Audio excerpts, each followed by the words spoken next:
And we're back. Oh my Um, goodness, it worked. welcome, welcome to Dad School Podcast. Um, we are a new platform today, so bear with us if there's any hiccups. Let's get right into what we have for today. We're going to be talking about why dads need to apologize.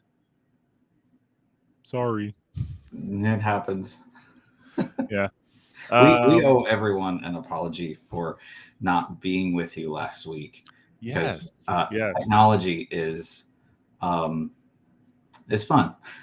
It's even for a professional like Jimmy in technology, we couldn't overcome Yeah, all of the hurdles. And luckily, today we are with you. We think like we hit the right buttons, we and think we're out there. it We'll says find we're out. on. Yeah, we'll find out in an hour, and we'll see if it's actually there or not. So fingers Yeah. crossed, I guess. Well, if anything, I'm recording. That's good. Yeah. If you're new to the show, this is I'm not going to say safe space because kind of like cliche nowadays, but this is a space that we would like to create for men, fathers, dads, with a Christian overtone. We want to encourage and empower Christian dads to be there for their kids and their families, and also sprinkle in a little bit of homeschooling because that's what we're all about. Also, if you're not a homeschooler, then we can still be friends. We can still talk. Life still goes forward with two separate opinions on matters, but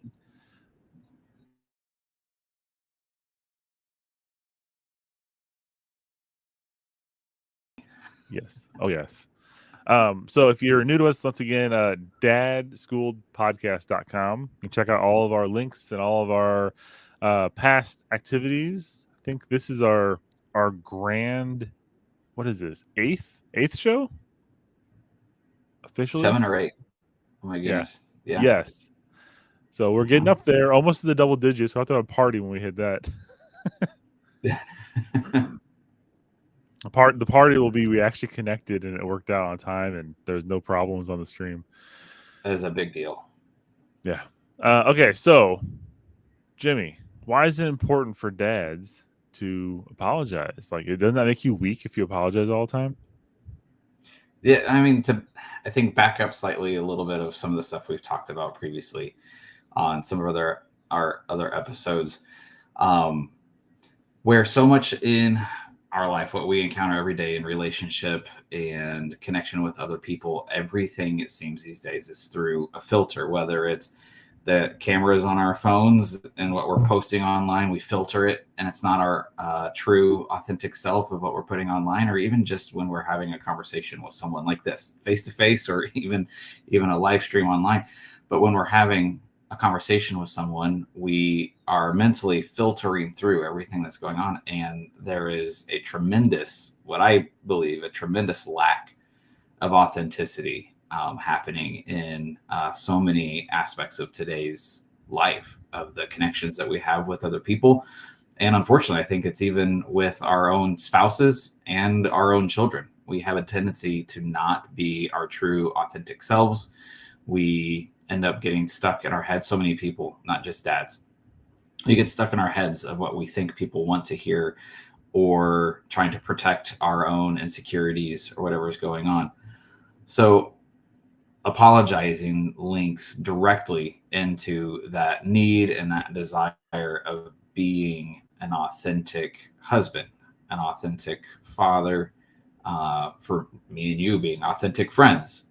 If someone were to say something, do something that is causing harm or discomfort, sometimes it could be difficult to take stock of, okay, what part did I play in this? And I'm not the best at it. Whenever tensions rise, and then you're wanting to try to take a moment, like, okay, what part did I play in this? Like, judgment gets clouded. But in order to have an authentic relationship, an authentic society, uh,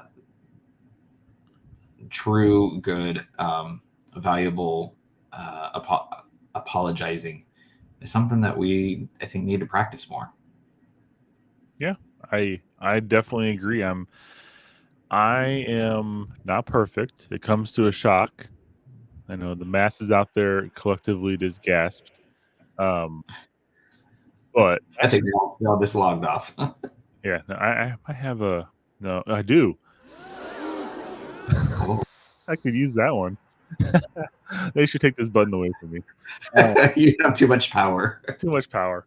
Um, but no, I'm not perfect, and anybody who knows me after a couple minutes of knowing me will realize that. And I try to be humble. Um, I fail at that too.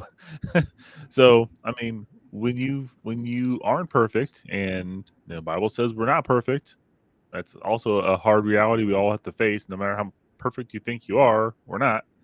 Um, you need what do you do? Like, how do you save not save face, but like you can't operate in society going around thinking you're perfect and you're infallible, right? Because you make mistakes, and when you make those mistakes, you need to make them right, you know. And I'm talking not mistakes like you added this math problem incorrectly, mistakes like you hurt someone's feelings, mistakes like you were an ass, you know, to use crass words. Sorry, was that too harsh of words for our podcast? I don't know. But you were a mean person that made someone else feel less of a person they should feel, and it's not cool. No matter how big and buff you think you are, you don't have the right to be inconsiderate to somebody else like that. You know. So with that, you need to learn how to correct that. Identifying the problem is like a large part of it.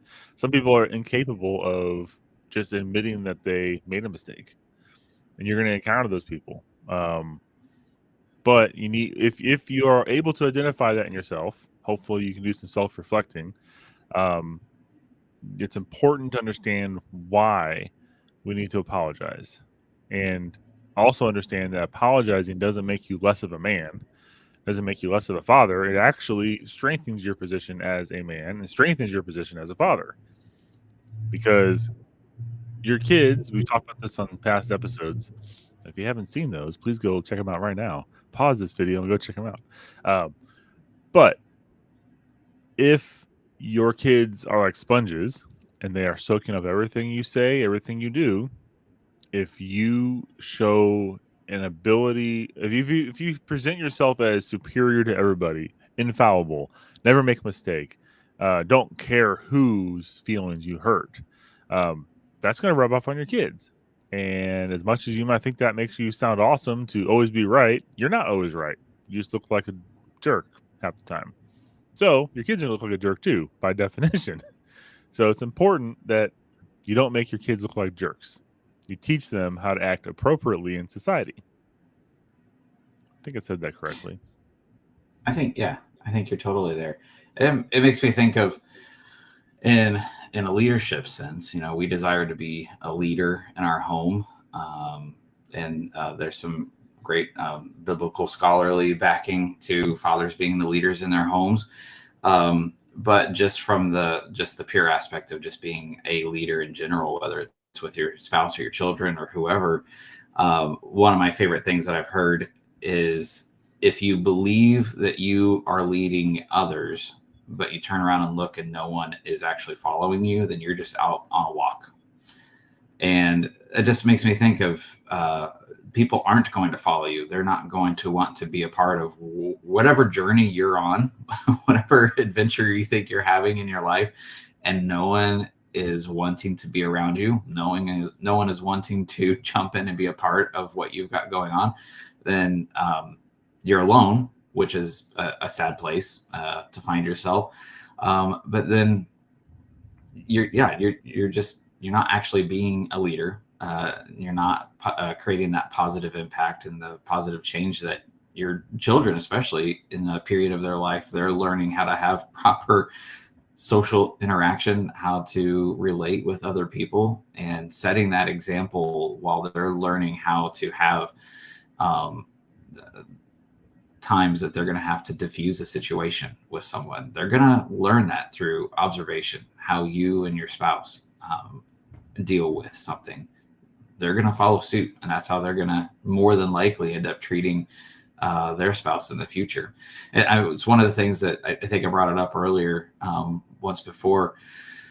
as our oldest is getting closer, still like decades away from dating. Like it's going to be a long ways off. But as it's Like 10 getting years. closer, yeah, yeah, as it's getting closer to eventually ever happening, that having that conversation of if there's a boy or someone that catches your eye, pay attention to the way that he is interacting with his parents, and especially pay attention to the way he's interacting with his mom, because chances are those are the skills that he's learning now of what relationship looks like, and that's what relationship will probably look like in the future for them, unless they have some tremendous growth and maturing outside of what's happening within their home, which can happen, absolutely, and obviously can happen.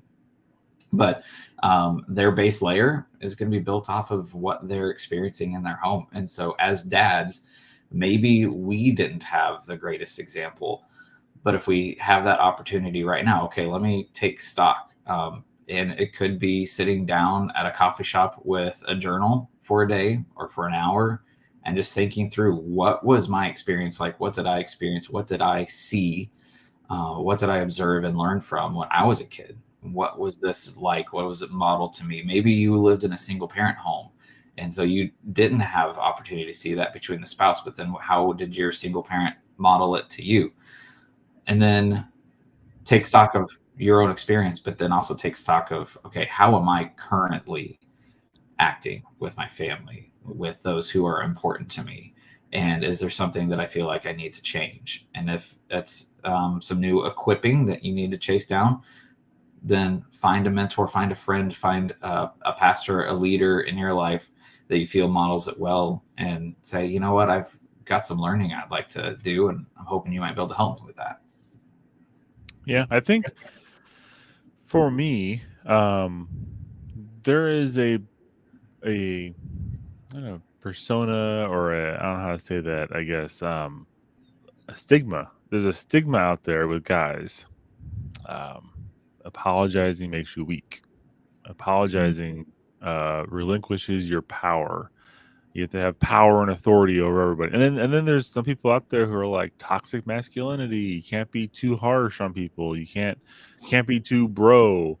Um, there's all those kinds of schools of thought out there. But at the end of the day, looking at the heart of what's behind all that, like, yes, a guy in society, at least in the society I grew up in, I guess I should start with that. We're taught not to cry, to be tough, to be the leaders of the group, be this, be that, and apologizing seems like it goes in the face of that because you don't associate power and taking control of a situation and not relinquishing control and being the go-to person as somebody who's always like, I'm sorry I did this, I'm sorry I did that, I'm sorry I messed up, I'm sorry I did that.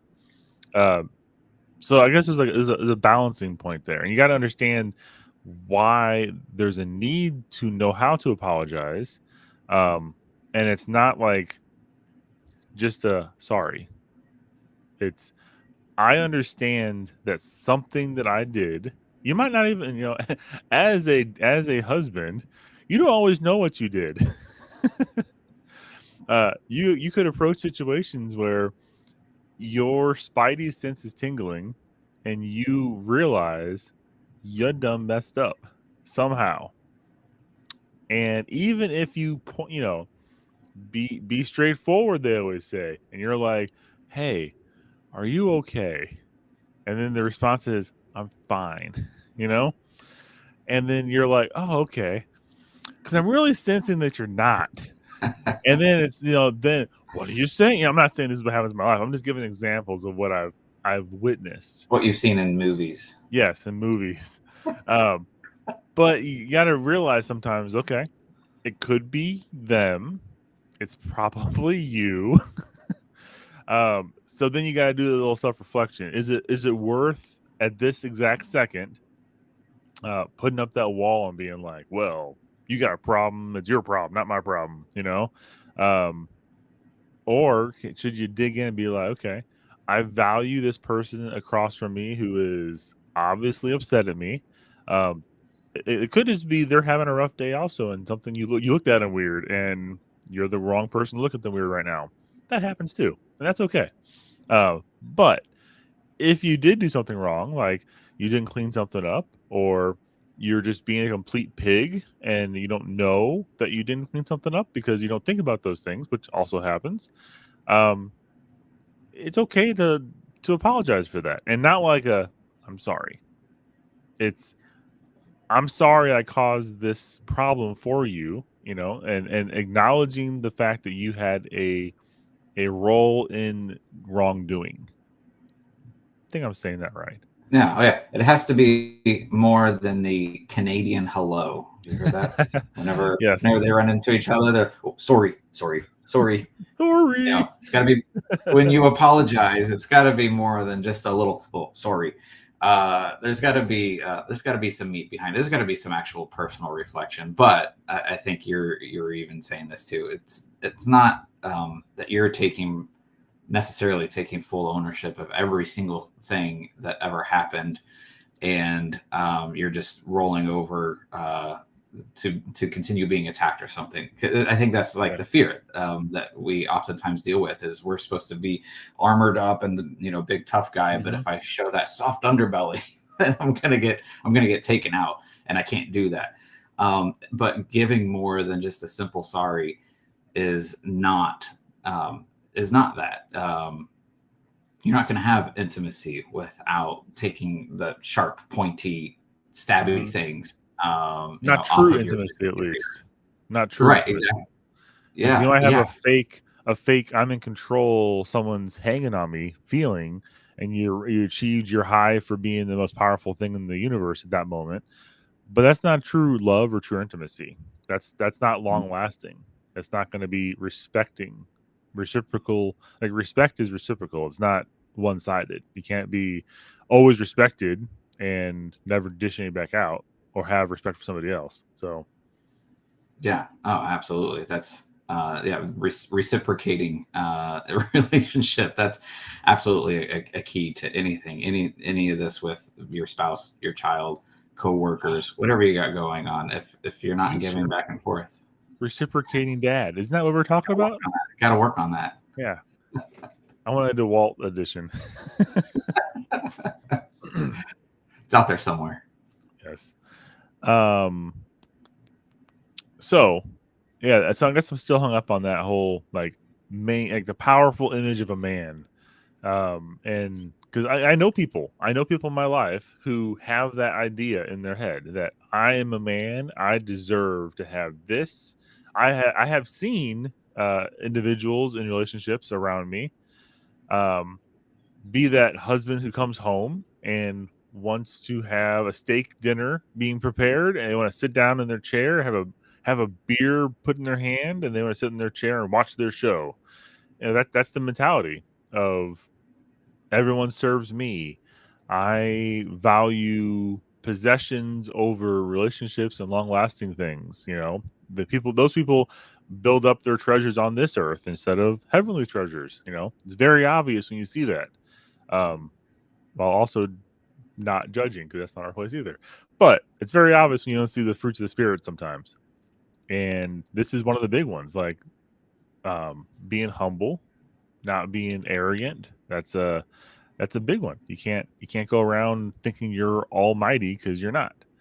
So I just kind of want to hit that point home that it's not unmanly. It's not demasculating. Is that a word? To apologize. Escalating. Yeah. Demasculating. Yeah, there. Thank you. Making up words on this. Yeah. Yeah. But Well, and it's like if you overly there's always sorry, if you overly, and that's the opposite. Like you do know people in life who are always like timid and they're reserved, and that's like the stereotypical. You don't want to be like them either because they're apologizing for everything, and it's not going to even say a balance. It's learning why you apologize. That's I think the thing that's missing because some people are just whatever happened in their life, they have a reason that they're like that. I get it. Um, Maybe they just never learned that that's how you act. But if you always go around saying sorry for this and sorry for that, then sorry holds no weight and it doesn't mean anything. It's just something you say when you bump into somebody. It's like sorry. Mhm. It's like the tropes that are out there, Mm-hmm. that we see in TV and movies and stuff. That there's like the king of the castle dad, like you were kind of pointing out, where it's just come home, crash on the couch, and everything should be done for me. That's like the Homer Simpson kind of, Yes. uh, or Archie Bunker, sort of, from All in the Family, if you want to go back even further. And then there's the dad that's just the idiot, that can't ever do anything right. He's well meaning, but all of the problems in the house are just because, dad's a fool. But hey, we can solve it in 30 minutes, that Like sort Tim of the thing. Toolman But, Taylor. Perfect example. exactly, I love that perfect. show growing up, but he was always painted as the class clown idiot. Somehow had a Uh-huh. huge hot rod in his garage he knew everything about and can name off all engine parts. But when it came to relationship, he was terrible. Yeah, yeah. And there's a certain truth that there, for some people, that's what was modeled to them by watching what they saw on TV, and they end up thinking, oh, this is what fatherhood, this is what marriage, looks like. And it does, in a way. It seeps into that public accepted, consciousness of what relationship, what marriage looks like. And it's silly to say that a TV show could have that sort of impact, but in a small certain way it did. And there were a large number of dads that end up just kind of becoming a recluse because they don't want to, be the one that causes all the problems in their home. So they end up just kind of creating their own little shell.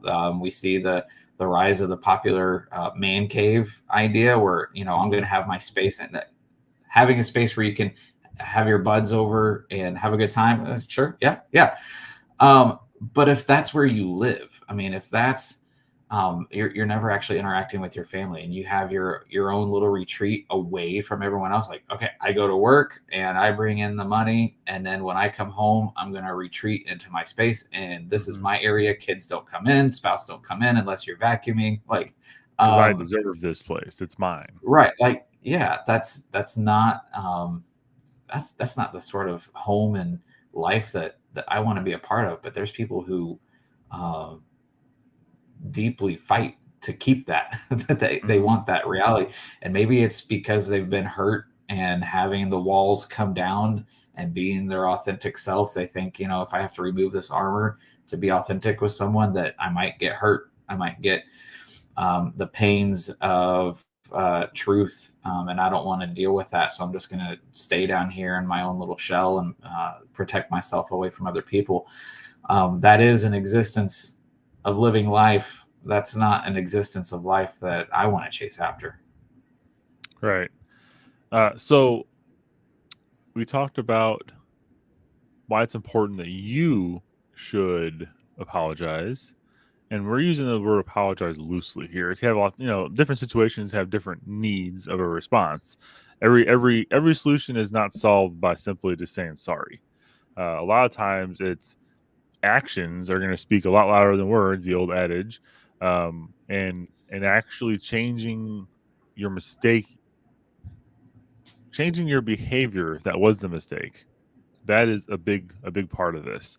You can't say sorry and then go back to doing exactly what you're doing wrong in the first place. Um, and what I was getting at is from your kid's point of view, because we're dads, we have little kids. Sometimes we forget, that we have a responsibility higher than ourselves, and that's the important thing um, you need to realize as a father. It doesn't matter 60 years from now if I was right and it was in my man cave and had my video games or had my show or whatever.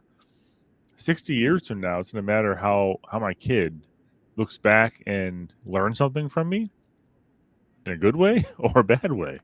Does he look back at me and say, he or she look back at me and say, man, my dad was great, and not because he was powerful and had all cool things in his office. He was great because he really showed me the things I needed to be shown, and it prepared me later on in life. Like, we all have that moment, right? You have that moment where you're like, man, I wish I knew that growing up. Man, I wish someone taught me how to do taxes in school. because they don't. And you look back at those situations, and it's easy to play a blame game, but in reality, like um, at a young age, your upbringing is a lot your parents' responsibility. And if they have a lack of something they didn't show you, or they showed you the wrong things, it sets you back. It could put you leaps and bounds back socially from where you need to be, in how you interact with people. So, as a dad, apologies are actually very important.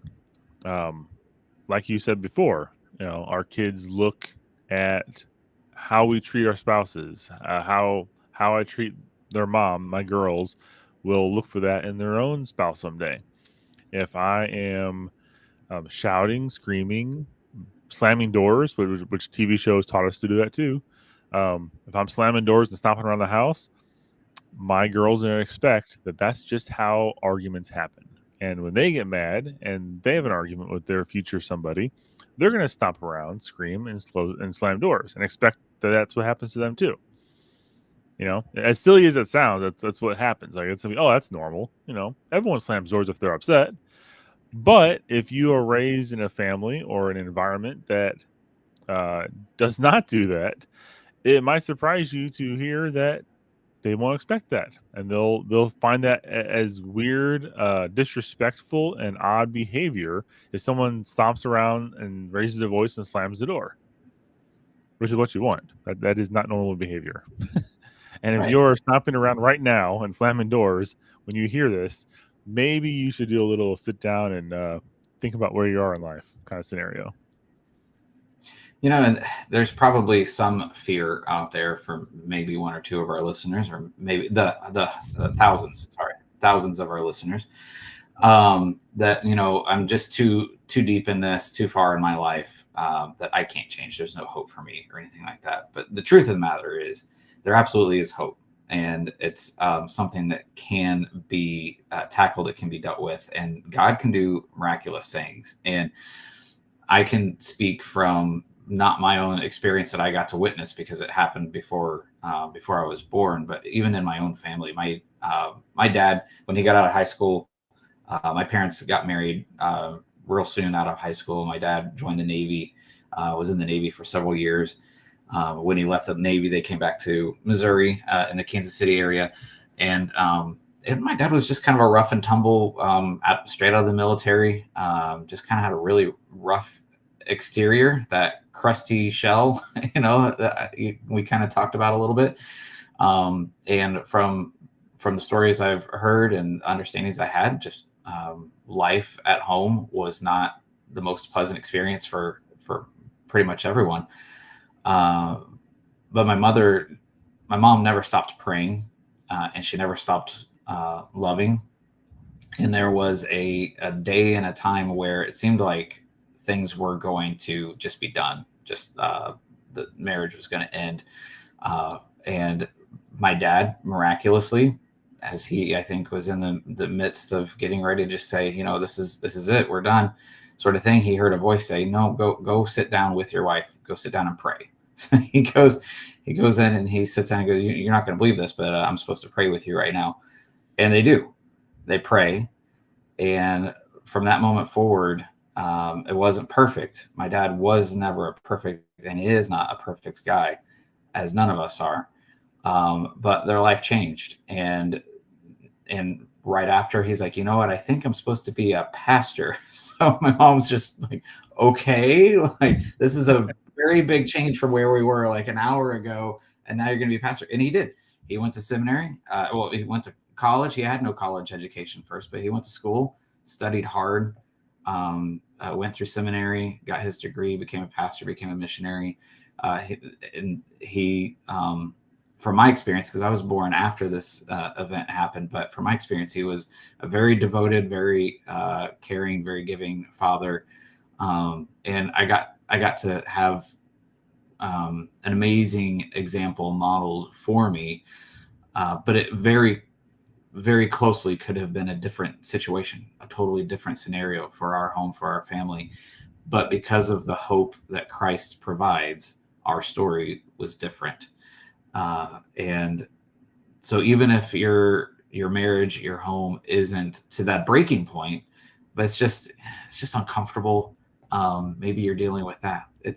It could still change, and it takes that humility of not only coming before your spouse and saying, hey, I was wrong, I apologize, but coming before the King of creation and saying, you know what, I'm humbling myself before you, and you're the one that can change me. I need to let go. How can you do this? How can we do this? And that's what's gonna bring about change and transformation, and set you on a new trajectory. That's it. That's the only place that can come from. And you don't have to wait for somebody to tell you, hey, uh, insert your name here, you're messing up and your life is over. Your relationship's over. You can do it anytime you want. You can just open up that Bible. You can go to that one friend that you have that is annoying the crud out of you with being too Christian. Talk to them.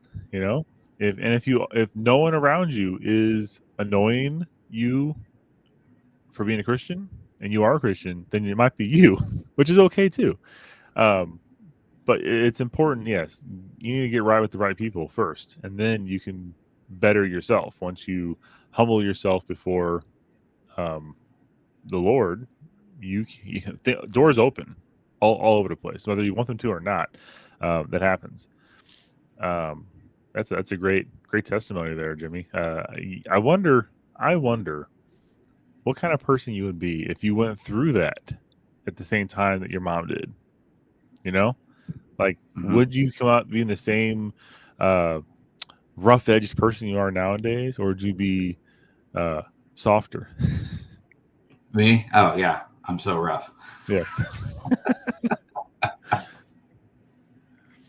I mean, I can see this like not the same, but I can see like definitely how generationally and just how all that is expected in olden relationships. I guess I'm trying to say because my father, he was very much he had a hard upbringing with his dad was more on the alcoholic side, very stereotypical, abusive in that sense. And my dad turned out great because of that. He endured and went through all that hardship.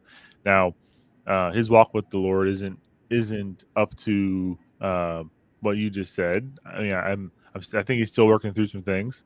Um, but it did set me on I guess I can't say it set me on the right path from childhood because I went straight to atheism out of college, but it gave me a foundation that at least I wasn't oblivious to what's out there. What I'm saying. And but besides that, my dad was great to my mom. He still is. Like he definitely modeled like you don't sit there and shout at each other. You don't have arguments. I mean, they disagreed, but they didn't openly fight and disrespect each other, which was the important thing. Like in a relationship, you need to respect your spouse. And some people like you ever encounter those people in public, Jimmy, who are just like bad mouthing each other left and right, calling each other names and whatnot, and they're all laughing it off like this is how we talk to each other. Like, but what does that do to you? Like deep down Mm-hmm. over time, like you might think you're a tough person, but being called certain words and certain names jokingly like all your life, that the fact that you think that's normal is proof that something's messed up. Mm-hmm. But Yeah, that's not I, speaking to your true identity at all. no, no. Oh, okay. I think I'm taking us down the dark, not the dark, but the pathway not associated with today's topic. So bringing us back in, um, from your kids' point of view, what benefit do your kids get from a dad that if they're wrong about something, including like, hey, I treated you poorly right now. You're a kid. I acknowledge that. I'm the adult. You should listen to me. But how I handled that situation a moment ago when I yelled at you for not doing something that really doesn't matter, um, how as a dad do you talk to your kids is the question here. And is it the same as talking to your wife? Like your wife and you might disagree on something, But your kids and you will always disagree on everything Mhm. as they get older until they get to a certain age in their best bed. But yeah, that's if you did it right. But you can't. It's not the same. You can't approach your kids like, "Oh, I'm sorry, I was wrong. You're right. You're right. I'm wrong. I'm sorry." Kind of scenario, which is not how you should treat your wife either. But that's like the people think that's normal. But your kids need correction, and they need a father that understands that I just talked to you incorrectly. And even if the message is clear that you are wrong and you did something wrong, kid, I still need to make things right with you sometimes. Right? I can't just belt out, pick your shoes up, you turd, and expect them to go on life and be like, my dad thinks I'm a turd and I had my shoes in the wrong spot. This is the greatest day ever. No, sometimes you should stop and be like, hey, your shoes were in the wrong place. You've been told several times that's not appropriate. I was a little upset walking past you a second ago because I saw that once again. I got frustrated. It wasn't right of me to yell at you and call you the horrible T word, but you also need to realize you're wrong. But I'm acknowledging that maybe I took that a little harsher than I should have. Nothing's wrong with that. That didn't demasculine me at all. It didn't make me a horrible dad. In fact, it showed that dad is capable of compassion, capable of thinking outside of my man cave. For me, I find it's harder to apologize to my kids than it is my Ooh, spouse. really? Yeah, yeah. Okay, So give me an example. Why, I mean, why my is that? wife, yeah, yeah, real life example. No, my wife and I mean, we're partners, we're teammates. It's I feel we're side by side, and so for me, apologizing to her is one thing. As hard as it is for me, more often than it should be, being partners in life, it's easier when it's someone who we see each other on the same level. Now, you don't But always agree with your wife, right? Let's just make no, sure that's no, out there. no. And no. Like 50-50 or talking like 40-60? We're not gonna throw a number on that. No, but so it's easier. It's still not always easy, but it's easier to apologize when it's my wife. But with my kids, and this is the mental gymnastics I put myself through with my kids. I'm supposed to be their authority. I'm supposed to be the one they look up to, and I know I end up making it harder. That humbling, allowing myself to come to a place of humility when I'm supposed to be the one in charge. I'm supposed to be the one that sets that great example that they're supposed to look Yeah. up to.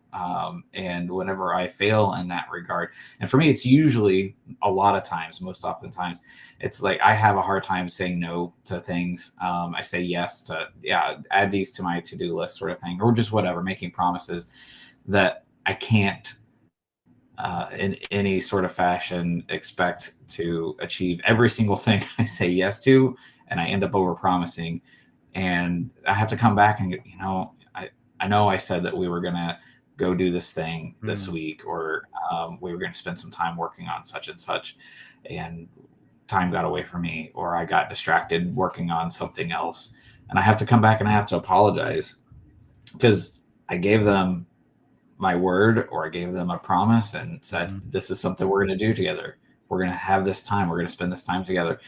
And for whatever reason, I let them down. I fail in that regard. Um, I don't want them coming away from that encounter and from our experience going, yeah, my dad's not a trustworthy person. My dad's not someone I can come to in time of trouble because he's just going to let me down. And Mhm. if I'm not allowing myself to have that moment of humility, that moment of being humble with them, it's not subject myself to them. Now they're my authority. It's not Mhm. going to that point, but just saying, you know what? I let you down and I apologize. I messed up and can you forgive me? Um, I find that's harder for me to do with them, but I don't want them to just think, yeah, my dad's he's a screw up. He messes everything up. He's let me down 100 times. I can't be open and transparent or honest with him because he's just going to let me down again. And by having that authentic coming to them, when I mess up, and then I expect the same in return from them. and I'm probably too quick to point out when they need to do it for me, apologize to me. But yeah, it's got to go both ways, because I want them when they're a young adult and they're out on their own, and life is going to be hard. This world is rough, and it's going to chew you up and spit you out. And I want to be their ally. I want to be on their team. I want them to be able to come to me when they have a need and I can assist them. But if they are learning now that I'm not trustworthy, then they're going to feel like they're on their own. And I don't want to see that happen to my kids. Yeah. And while you're saying that, it got me thinking, like it's when dealing with your kids, it is more than just I'm sorry I messed our time up. But not messed our time up. I mean, like, the example you gave hits home for me because I, like most dads probably out there, I'm pretty busy. I mean, it might not appear always to my wife, but I do have a lot of things I'm involved in. I do have a lot of things that I want to do, and maybe sometimes they are selfish things that I shouldn't be doing. Who knows? But the point is, I have an agenda in my mind when I'm doing something, and one of your kids coming up to you and saying, "Hey, will you play with me?" as a simple request, a dad, depending where you're at in your life at this moment, for me, that's a tricky one. That's a hard one because, like, of course, I want to play with my kid. I want them to be like, "Yay, dad plays with me," and that's my 6-year-old talking, or my 13-year-old is like, "Yay, my dad talks with me," or my dad plays with me. But I don't want them to be like, my dad never has time for me. That's like the heartstring tugging for me is like, he doesn't have time for me. He doesn't want to make time for me. So I'm conscious about that. So every now and then, I will be like, yeah, sure, let's do this. Let's plan on doing this tomorrow. We'll doing this tomorrow. And this is what I'm coming back to your point because that was not anything you talked about.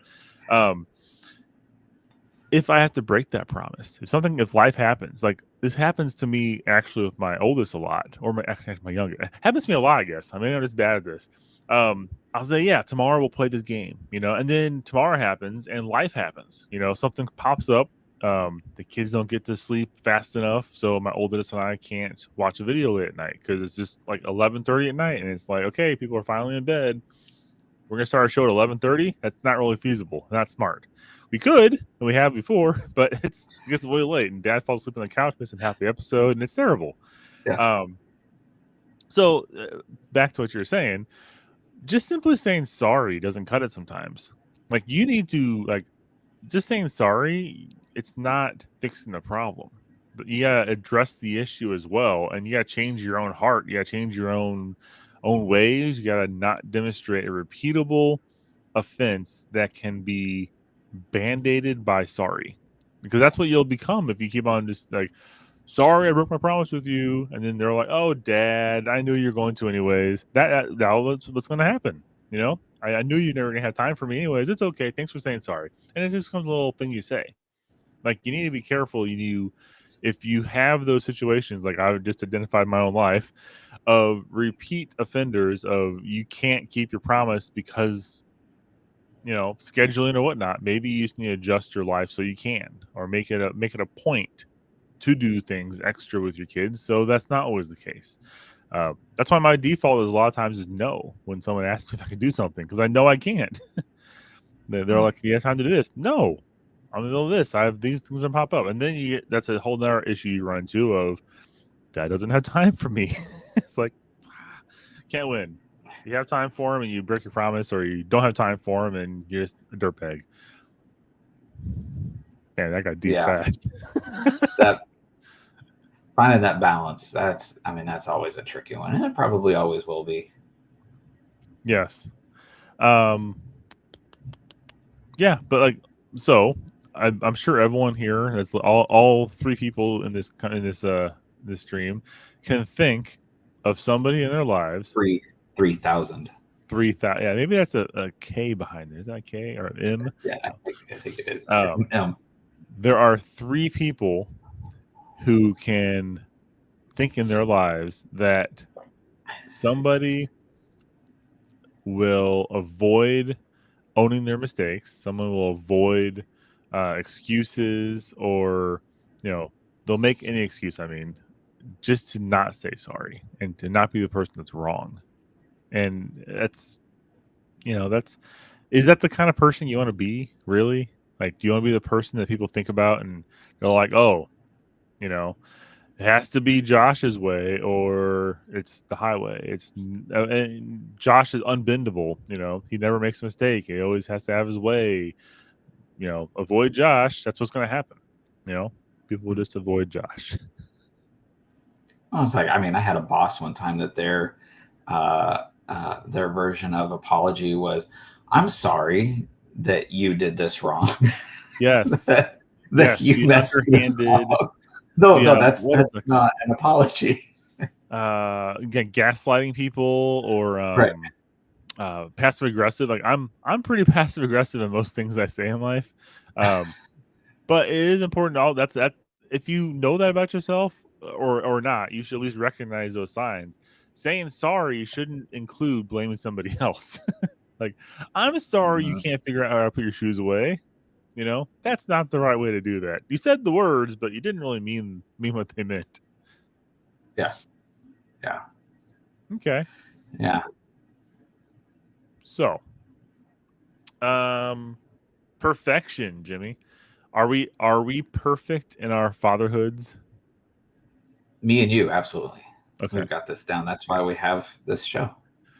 Yeah, obviously we're at the peak pinnacle of our fatherhoods, and that's why our cup overfloweth, and that's why we are on here. Um Yeah. spewing out our wise words to the masses of three. Yeah. No, we absolutely are not. And I think that's one of the great parts, like, getting to share a little bit of my family's story, zooming out beyond just the four of us who are here in my home, uh, and getting to learn from those generational experiences. And, I was having the thought just the other day, zooming out even further, I've had personal interaction now with 5 generations of my family. Hmm. So I've got my kids, and then myself, my parents, their parents, but then I also knew my great grandparents. So Hmm. I've known and had personal interaction with 5 generations that are in my lineage. And, I pray that I get to see at least another one or maybe 2 more, would be awesome. Um, and it's just interesting thinking about, they all have their own story, they all have their own background, they all came from their own environment, their own upbringing of how to relate with other people, how to build a life together.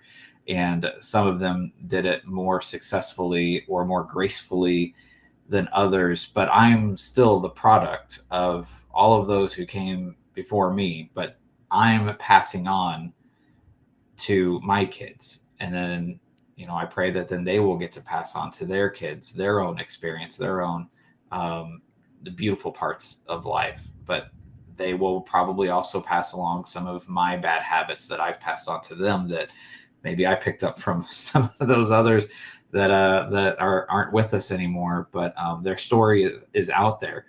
And it's just, I don't know, my brain goes into those weird, like, zoom out big picture sort of things, and I get lost in my thought. And that one just, like, struck me the other day, that, yeah, I've known a lot of there's a lot of story there, that I wish I knew all of it, but Mhm. there's, where can I learn from that, where can I grow from that?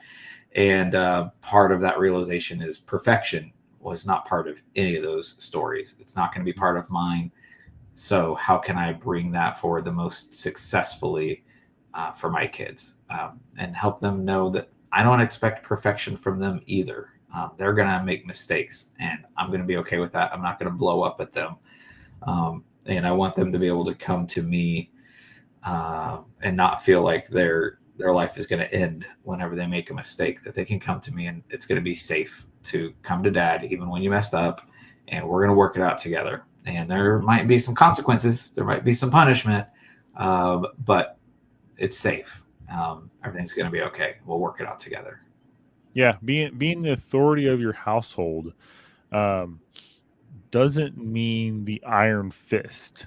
Being the authority of your household means that although it might not look perfect, although you might not have all the answers, um, you know where to find the answers. you can direct people the right way, and you can show them um, that you're not like that's a big thing. Like showing somebody that you are not perfect, showing somebody that you might have messed up, and showing them how to correct it is very valuable.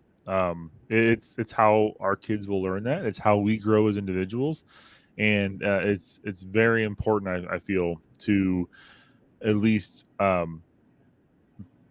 you don't have to have the answers, but you should have the answers enough to control the narrative. If that makes sense. Like you can say I don't know on any topic, but I know how to look it up, and I know what to do to solve this problem. And if that looks like getting together and working out a problem that your family's having, that's what you do. You sit down and you work out the problem. You address the issues of behavioral or stubbornness. But like you said, we're not perfect. I'm definitely not perfect, and my legacy is going to be one of I hope he didn't kill himself in some stupid way with something he was doing. That's my like biggest hope is years like tens of years down the road, they're like, man, great grandpa, he sure knew how to live life, and he was a great guy. Not because I want to be like remembered because I'm a great guy. I just don't want to be remembered as that idiot who like blew himself up in the garage or did something dumb and or back talked to the wrong person and got knifed. I don't know. It's just throwing examples out of how One I of don't my want to die. greatest one of my greatest fears is being the winner of a Darwin Award. I don't want to be known Yes. as the winner of a Darwin Yes. Award. For those of you who don't know what that is, you should look it up. It's fun. Not Proved gravity works yet again. fun. Yet again, it always wins. Yep. All right. So as always in our shows, if you have questions, comments, concerns, if you just want to apologize, practice apologizing. If you want to tell us how you shouldn't apologize, if you want to tell us anything, tell us a good brownie recipe. I don't care. Go to dadschoolpodcast.com and you can look us up on there, read all about our information, look at our 2 amazing pictures of ourselves. If you scroll down, you can find all of our social links. You can find a very high quality form built into that page where you can submit any questions, comments, or concerns you have. And I believe we have received 2 in the time we have had this podcast, and I really encourage everybody who's not our parents or spouses out there to utilize that website. That's dadschoolpodcast.com. And just ask us questions. Share this with if you're a mom out there and you somehow randomly got two dudes on your phone or email and you're like, why are I listening to these guys?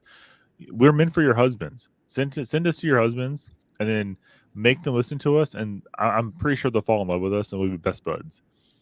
I guarantee it. They'll at least disagree or agree with do us some on something. disc golf Yeah. together or something. Yeah. Yeah. So we're gonna be here, and you can't get rid of us. But go to dadschoolpodcast.com and fill something out. Get into the community. I think we're at time though, Jimmy. I think As so. fun as this was, as much of a roller coaster as this topic was, I know I had my moments, and so did you. Yeah. We can do this again next week, hopefully. I hope so. Next week's gonna be a great episode. You guys don't want to miss it. Oh yeah, or the week after that. Actually, next week next week I won't miss. The week after that I will miss. I'm going to Vegas for work trip. So everyone can log in and stare at me for an hour. Yes, that'd be fun. And I'm not going to say a word. I'm just going to stare. Just gonna look at you like. And it'll be our most viewed episode. Yes, probably. Look at like everyone just waiting for something to happen. Like, don't miss this episode. And it's just Jimmy sitting there, looking at you. We got to make this happen. All right. Any departing thoughts other than what you just said? You need to go apologize to your wife and your kids. I don't know about what. Yeah. You can practice apologizing in the shower. That happens. And sometimes you just need to apologize to yourself. Yeah, definitely. Yeah, if you make yourself cry when you're apologizing, you're doing it right. Doing it right. All right, take care. See you next week.